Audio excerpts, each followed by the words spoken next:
Film की शुरुआत होती है और अजीब वीरानी थी इस जगह में। सामने गॉन्जाइन मेंटल हॉस्पिटल था पुराना, जो काफ़ी अरसे से बंद पड़ा था, जिसके बारे में मशहूर था कि इस हॉस्पिटल के डायरेक्टर ने सब पेशेंट्स को कत्ल किया और उसके बाद खुद गायब। इसी हॉस्पिटल की हकीकत को जानने के लिए दो लड़के इस हॉस्पिटल के अंदर जाते हैं, लाइव स्ट्रीम करते हुए, जिसके जरिए बहुत से लोग उन्हें देख रहे थे। दोनों कैमरास के सामने बहुत एक्साइटेड होकर बताते हैं कि और कोई हमें रोक नहीं सकता। ये कहते हुए ये लोग आगे रूम नंबर 402 की तरफ बढ़ने लगे, जिसे पहले कभी किसी ने नहीं खोला था। जैसे ही दरवाजा खुलने लगता है, अचानक से एक घंटी बजती है, कैमरा हिलता है और खौफनाक चेहरा कैमरे के सामने आता है, जिसके बाद दोनों लड़के गायब। सब परेशान और डिस्टर्ब हो जाते हैं, पर एक फेमस यूट्यूबर हाजून के लिए ये खबर ब्लेसिंग साबित होती है, क्योंकि उसे अपने यूट्यूब चैनल हॉरर टाइम्स के लिए एक न्यू कंटेंट आइडिया मिल गया था। वो डिसाइड करता है कि वो अब इस असाइलम को एक्सप्लोर करेगा लाइव स्ट्रीम के साथ। उसकी रिसर्च करने पर पता चलता है कि 1960s में ये हॉस्पिटल सबसे बेहतरीन समझा जाता था, लेकिन फिर 50 लोगों की अचानक मौत वाले इस अजीब एक्सीडेंट के बाद यहाँ के डायरेक्टर का गायब हो जाना सभी लोगों को डरा गया था। इस हॉस्पिटल के बारे में अजीब कहानियां फैलने लगी थी, जैसा कि यहाँ पेशेंट्स पर एक्सपेरिमेंट होते रहे हैं या फिर यहाँ पर जापानीज आर्मी ने कैदियों को टॉर्चर किया है। हम सच्ची कहानी का पता चलाएंगे। एक टीम बनाई जाती है जिसमें 3 लड़कियां और हाजून समेत 4 लड़कियां होती हैं। इनमें एक लड़की साइकिक भी थी, यानी वो पैरानॉर्मल चीजों की जैसे कि जिनों और भूतों की प्रेजेंस को फील कर सकती थी, और वो पहले 3 ऐसी जगह पर भी जा चुकी थी जहाँ पर सच में जिन या भूत थे। अब रात का सीन दिखाया जाता है। सभी लोग अपने कैमरास और माइक्रोफोन्स लेकर हॉस्पिटल के दरवाजे के सामने से गुजरते हैं। डरते हुए ये लोग अंदर जाते हैं। अंदर का माहौल बहुत ही ज्यादा खतरनाक था। हर तरफ गुप्त अंधेरा था, जगह जगह टूटा बिखरा सामान और उन पर जमी हुई सालों की डस्ट। अंदर जाते ही सब लोगों को ऐसा महसूस हो रहा था कि जैसे कोई उन्हें देख रहा हो। हाजून खुद लाइव स्ट्रीम कंट्रोल करने के लिए असाइलम के बाहर कैंप लगा लेता है और खुद अंदर जाने के बजाय बाकी सभी लोगों को अंदर भेज देता है। इन लोगों के अंदर रूम्स को चेक करने पर इन्हें एक अजीब सी डॉल मिलती है। यहाँ लेबोरेटरी में जो लोग पूरी लेबोरेटरी को चेक कर रहे होते हैं एकदम से डर जाते हैं, क्योंकि उन्हें लेबोरेटरी के एक बर्तन के अंदर एक मरा हुआ चिकन मिलता है, जबकि बाहर से जो लोग इस हॉस्पिटल को चेक कर रहे थे एकदम से वो चीख मार देता है, क्योंकि उसे लग रहा था कि स्विमिंग पूल में एक लाश तैर रही है। जब ये लोग अपने स्टिक से उसे चेक करते हैं तो पता चलता है कि वो तो खाली एक विग थी। यहाँ एक लड़की हॉस्पिटल की एक दीवार पर अपना नाम लिख देती है, क्योंकि ये उसके जिंदगी का पहला खतरनाक एक्सपेरिमेंट था। अपने नाम के नीचे उसने लिखा था, चलो जिंदगी जिए। अब वही लड़की इसी असाइलम में होली वाटर फेंकने लग जाती है। इसी दौरान दूसरा लड़का जब ऑडियंस को यहाँ के हालात बता रहा था, तभी उसका कनेक्शन ड्रॉप हो जाता है और उसी टाइम पर एकदम से पीछे कमरे का दरवाजा खुलता है, जो दरअसल उसे डायरेक्टर का रूम था, जिसको सब किलर मानते थे। बाहर से हाजून उसे अंदर जाने को बोलता है, तो वो अंदर जाकर वहाँ पर एक पिक्चर देखता है जो सभी पेशेंट्स की थी और पेशेंट्स के दरमियान में डायरेक्टर खुद भी थे। यहीं से उसे पता चलता है कि पेशेंट्स के मर्डर के बाद से आर्मी ने इस असाइलम को हमेशा के लिए बंद कर दिया था। खैर, अब हाजून और शार्लेट ऑडियंस से बात करते हैं और उन्हें बताते हैं कि वो लोग असाइलम को अंदर से बंद कर चुके हैं। सभी लोग इस टाइम असाइलम के अलग-अलग रूम्स के अंदर खड़े हैं और देखते हैं किसके साथ क्या होगा। काफी देर इंतजार करने के बाद जब वहाँ कुछ नहीं होता तो ये सारे लोग डायरेक्टर के रूम में चले जाते हैं और वहाँ जाकर घोस्ट को बुलाने का रिचुअल शुरू कर देते हैं। इन्होंने इस रूम को पूरी तरह सजाया था, बहुत सारी बेल्स लगाई थी, कैंडल्स लगाई थी और जिन जिन चीजों से सोल अट्रैक्ट हो सकते थे वो सारा काम इन्होंने यहाँ पे किया था। अब ये लोग अपना रिचुअल शुरू कर देते हैं। अचानक यहाँ पर मौजूद सभी कैंडल्स बुझने लगी। वो सारी घंटियां जो इन्होंने यहाँ पर लगाई थी वो भी जोर जोर से बजने लगी। सभी डर गए, पैनिक हो गए और बाहर भागे। सबकी हालत देखने वाली थी, लेकिन फिर खोदा पहाड़ निकला चूहा। ये तो हाजून के साथियों का प्रैंक निकला। हाजून जो बाहर बैठा था वो तो बहुत ज्यादा खुश था, क्योंकि उनकी इस हरकत से व्यूज बहुत तेजी से बढ़ गए थे और लोग बहुत शौक से उसकी लाइव ट्रांसमिशन में लगातार लाइक्स और कमेंट्स कर रहे थे। शार्लेट जो कि एक साइकिक है, हाजून अब उसके ऊपर भी प्रेशर बनाने लगता है कि तुम भी ऐसी कोई एक्टिंग करो जैसे तुमने यहाँ पे कोई भूत देख लिया है या किसी भूत से कॉन्टेक्ट कर रही हो, ताकि व्यूज आए। अब उसके बाद का कहना था कि खुद उसी के टेंट के अंदर लाइट्स फ्लिकर करने लग जाती हैं। वो अपना काम जारी रखता है और उसे लगता है कि उसका जनरेटर खराब हो गया होगा।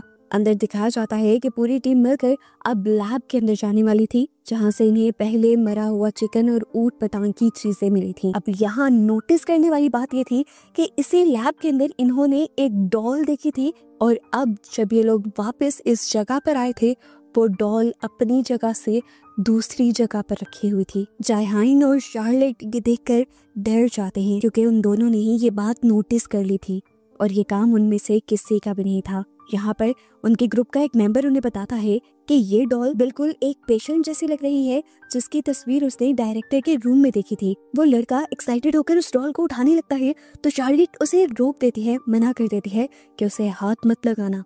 शार्लेट को डर लगने लगा था, उसका माथा पसीने से भीग गया था, यानी सच में यहाँ कुछ था और वो फौरन इस रूम से बाहर जाना चाहती थी। और जब वो अपने आप पर कुछ कंट्रोल पाते हैं तो दोबारा अपने ग्रुप को ज्वाइन करती है। अब 8 लोगों का ग्रुप 4 लोगों में डिवाइड हो जाता है। 4 लोग ऊपर रूम नंबर 402 की तरफ बढ़ने का फैसला करते हैं और 4 लोग थेरेपी रूम को विजिट करने का डिसाइड करते हैं। यहाँ पर ये लोग बहुत से ऐसे कंटेनर्स नोटिस करते हैं जो दिखने में कॉफिन जैसे लग रहे थे, लेकिन इन कंटेनर्स के फ्रंट पर एक होल बना हुआ था।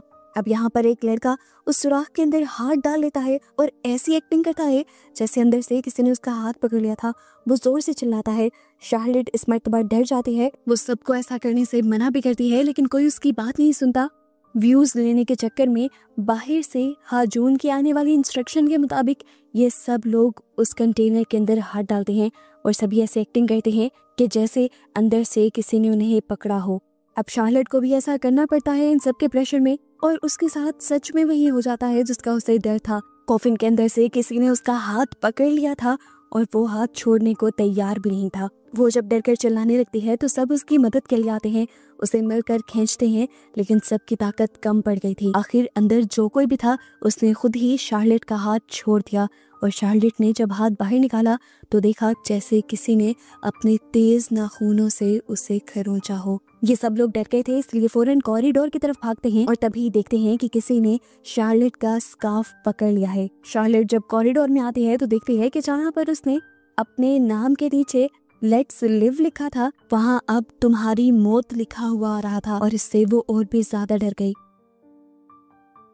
जायहून और शार्लेट पैसों से ज्यादा अपनी जान बचाने का सोचते हैं और इस मिशन को यही अबॉर्ट करने का फैसला करते हैं। शार्लेट रोते हुए अपने कैमरे में रिकॉर्ड करती है कि ये शायद उसकी जिंदगी की आखिरी रिकॉर्डिंग और आखिरी व्लॉग हो, क्योंकि उसे लग रहा है कि उसकी जिंदगी पे किसी ने कर्ज दे दिया है, शराब दे दिया है और अब वो मर जाएगी।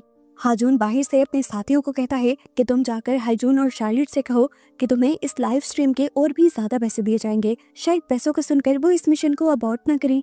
इससे पहले कि वो 2 लड़के उन तक पहुंचते, ये दोनों उस असाइलम से बाहर निकल चुके थे, लेकिन बाहर जाते ही ये लोग झाड़ियों में फंस जाते हैं। इन्हें आगे जाने का रास्ता ही नहीं दिखाई देता। हाजून के जिन दोनों साथियों ने वीडियो को पैरानॉर्मल बनाने का प्लान किया था, उनके साथ ही सबसे ज्यादा डरावने काम होते हैं। सबसे पहले वो स्टोर रूम में व्हीलचेयर को हिलते हुए देखते हैं और उसके बाद कोई ना दिखने वाली चीज उनके ऊपर हमला कर देती है, और इस चीज की फुटेज कैमरे में रिकॉर्ड भी होती है। फिर यहाँ से एक उड़ती हुई चीज जाती है और उस लड़के के सर पर लगती है, जिसके बाद वो लड़का बेहोश हो जाता है।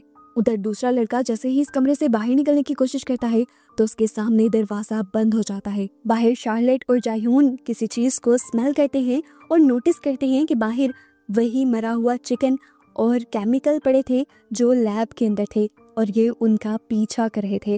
वो डर जाती है। अभी वो पीछे मुड़कर जायहून से कुछ कहने ही वाली थी कि उसे लगा कि तबीयत बिगड़ रही है। उसने जब आंखें खोली तो उसकी पूरी आंखें काली पड़ चुकी थी। वो डर कर चीखती हुई टेंट के अंदर की तरफ बढ़ती है। वो बाहर देखती है तो जायहून एक कोने में खड़ा अपनी फ्लैश लाइट लेकर उस डॉल को घूर रहा था जो लैब में इन्होंने पहले देखी थी, और अब वो जायहून के कदमों में थी।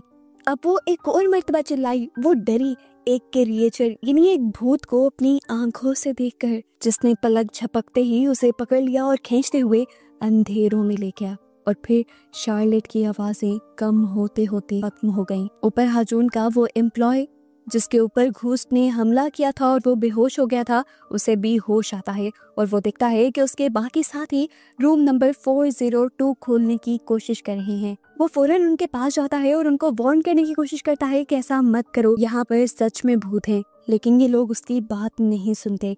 एक छोटी सी बॉल अब इनकी तरफ आती है और जैसे ही रूम नंबर 402 का दरवाजा खुलने वाला होता है, चार्लेट की चीखें इनके कान फाड़ने लग जाती हैं। आखिर वो दरवाजा खुलने पर ये पूरी जगह काले अंधेरे में भर जाती है। इनके इंफ्रारेड कैमरास जिनके अंदर भूत देखे जा सकते थे, वो सारे तेजी से ब्लिंक करने लग जाते हैं और इनके पास मौजूद बाकी सब चीजों के सिग्नल्स कट जाते हैं और इनका लाइव स्ट्रीम का कनेक्शन भी टूट जाता है। आंख झपकते ही इन तीनों ने देखा कि वो तीनों उस रूम के अंदर थे जहां चारों तरफ पानी भरा था, जैसे ही रूम कोई स्विमिंग पूल हो। इनके डर का लेवल एंड हो जाता है जब ये लोग अपने पास बहुत सारी सोल्स को देखते हैं और फिर कुछ ही सेकंड्स में एक के बाद एक ये तीनों पोसेस हो जाते हैं। हाजुन, जिसका अपनी टीम से कनेक्शन बिल्कुल टूट गया था, वो अपनी टीम को चेक करने के लिए जाता है और उसे सामने विंडो में कोई खड़ा हुआ नजर आता है।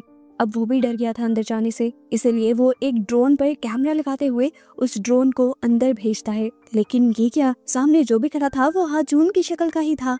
डायरेक्टर की बॉडी उड़ते हुए उसके कैमरास की फुटेज में कैच होती है। ये देखकर वो डर जाता है। अब वो स्पिरिट एकदम से हाजुन की तरफ बढ़ जाती है, जबकि सीन कट होकर दूसरी तरफ दिखाया जाता है वो व्हीलचेयर जो खुद ब खुद चल रही थी, वो चलते चलते रूम नंबर 402 की तरफ आ जाती है और एक लड़के के ऊपर हमला भी कर देती है। बाहर दिखाया जाता है जो लाइव ब्रॉडकास्ट चल रही थी, काफी देर से उस पर कुछ ना नजर आने की वजह से सारे लोग उसे छोड़कर चले जाते हैं और ये ब्रॉडकास्ट फेल हो जाते हैं। व्यूवर्स ऐसे कमेंट करने लगे थे जैसे ये सब कुछ फेक है, एक ड्रामा है। मूवी के पोस्ट क्रेडिट सीन में हमें होली वाटर दिखाया जाता है जो शार्लेट ने असाइलम के अंदर रखा था और अब वो बॉयल हो रहा था, जो चीज़ ये साबित कर रही थी कि ये असाइलम सच में हॉन्टेड है।